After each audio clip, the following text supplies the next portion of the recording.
When the Red Sox broke the curse of the Bambino in 2004, finally winning the World Series, this would start a 15-year run of excellence in Boston. From 2004 to 2018, Boston won 55.7% of their games, making the playoffs 9 of those 15 years, winning the AL East 5 times, and they won the World Series 4 times in 2004, 7, 13, and 18. During this time, they had a top 5 payroll in 14 of 15 seasons. Not that spending big is everything, but at least shows a willingness to spend resources to try to win. Starting in 2019 though, this approach changed pretty dramatically, and from 2019 to 2022, Boston's winning percentage has dropped down to 50.9%.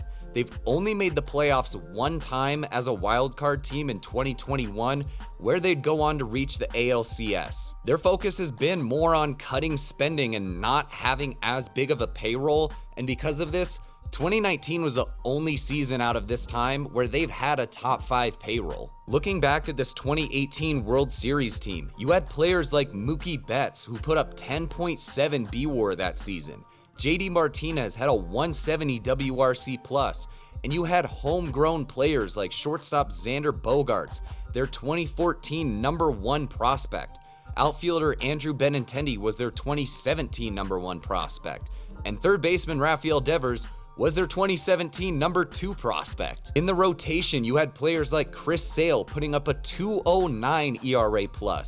They'd gone out and made a big trade to get him into town. David Price put up a 123 ERA+. They spent big in free agency to make sure that they had him in the rotation. Eduardo Rodriguez was their 2015 number 4 prospect. He put up a 116 ERA+. Out of their position players, they were about 50-50 between guys that they had brought up through their system and guys that they went out and got through free agency and trades to add on to the core that they had built. But out of their pitchers, 4 of their 17 most used pitchers that year were homegrown guys. So the plan was pretty clear. Develop a young core of position players and then add on to the rest of the lineup and build out most of the pitching staff through free agency and trades. But in 2019, we saw them start to switch to this sustainable roster building model. This is why we've seen such a drastic change in the types of moves they've been making. This all started in the 2020 offseason, where they traded away 4-time All-Star and 2018 MVP Mookie Betts, who was only going into his age 27 season, along with former Cy Young winner David Price to the Los Angeles Dodgers, in exchange for middle infield prospect Jeter Downs, who they ended up DFAing this last offseason, catcher Connor Wong, who's only played 33 games so far through his age 26 season, and outfielder Alex Verdugo, who has put up a career 107 WRC+, but let's not joke ourselves here. He's nowhere near the kind of player that Mookie Betts is. No offense, Alex. The two teams would end up splitting the remaining $96 million that David Price was owed over the last 3 years, as well as Mookie Betts was set to make $27 million in 2020. So the idea behind this trade seemed pretty clear. Boston wasn't as worried about the pieces they were getting back for these players. They wanted to save the roughly $43 million in 2020 that this trade ended up saving them. During the following offseason in 2021, they ended up trading former top prospect Andrew Benintendi, who had a 107 OPS plus so far throughout his career, for reliever Josh Winkowski, who just made his debut last season, outfield prospect Franchy Cordero, who the Red Sox ended up letting go, and a couple of minor leaguers. Now, maybe they started to learn from this, because at the deadline in 2021, they went out and traded for Kyle Schwarber, who was in the middle of a career-high 145 WRC plus season, and then they just let him walk at the end of the year. Now, maybe that's because this following offseason, the 2022 offseason, they signed shortstop Trevor Story to a 6-year, $140 million contract. But here's the problem with this, is that at the time, they were facing the likelihood that shortstop Xander Bogaerts was going to opt out of his contract after the next season, and he was going to have to get a big contract extension to stay in town. Now, you can make the argument that, well, they signed Story so that when Bogaerts opted out, then you could basically just switch the two of them out. But they were also facing the fact that they were going to have to re-sign Rafael Devers as well, and they'd been lowballing the both of them. At the time when they signed Story, they still seemingly weren't willing to spend the money on Devers and Bogaerts, or either of them really.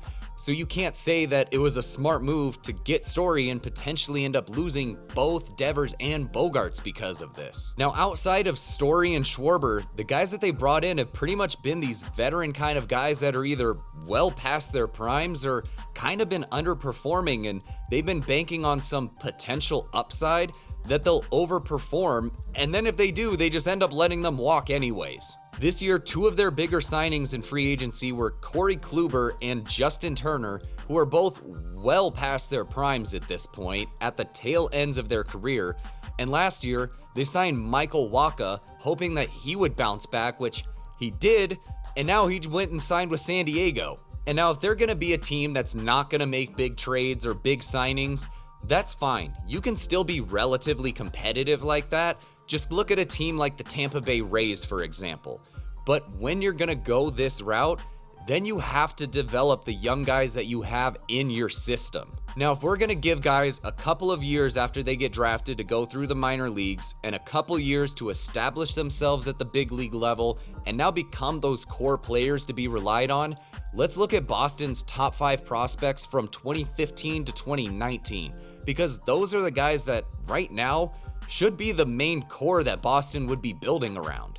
First, we have Yoan Moncada and Michael Kopech, who were involved in the Chris Sale trade, and that you can at least say is worth it because they were used to go out and get one of the top guys on the market. But there are other top prospects that have been traded away: Andrew Benintendi, who we've talked about.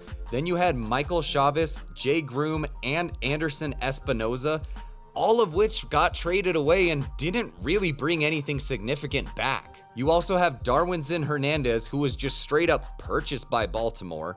Eduardo Rodriguez ended up leaving in free agency. He's in Detroit now. And Blake Swihart, Henry Owens, and Sam Travis are all no longer with major league teams. So their only top prospects during this time that are still with Boston are Brian Mata, who's currently their number 7 prospect, Bobby Dahlbeck, who's put up .1 BWAR through 273 games so far, Tristan Casas, who made his debut last season, Tanner Houck, through 146 innings, has a 3.02 ERA and a 2.95 FIP. That's mostly been out of the bullpen. Hopefully that success translates over when they put him back in the rotation here. And then you have Rafael Devers, who speaks for himself. So the big question here really is, where is Boston expecting to get their talent from? They continue to just cut costs on their payroll, hope that guys end up overperforming and the team does better than it should, and that's just not a way to consistently win ball games, compete for playoff spots, and winning a World Series again. None of this makes all that much sense. They don't really seem to have a plan here for how they're gonna develop talent. And it can be either way. You can spend big to get guys in, or you can bank on developing your young players, but you have to commit to one or the other, and they just don't seem to be doing that. The only thing I can think of is that their plan is to just cut costs, to not spend big on payroll and hope for the best so that they can just try to make money. And frankly, I fucking hate that from teams. Try to win. If you don't want to try to win, sell the team to somebody that does. If Boston's just trying to cut costs and make money, then whatever. But if they're actually trying to be competitive, they need to figure something out fast. So if you were going to be the GM of this team, what would you do to get talent on this roster and to try to actually build a competitive team that can win the World Series? What the Red Sox may have to do is commit to a little bit of a rebuild over the next couple of years. And actually, in their own division, the Orioles have just been finishing up their rebuild from the last 5 years or so. So to check out how the Orioles rebuild is done and why they're going to be one of the more exciting teams headed into 2023, check out this video right here. And as always, thanks for watching. Have an awesome day, and I'll see you in the next one.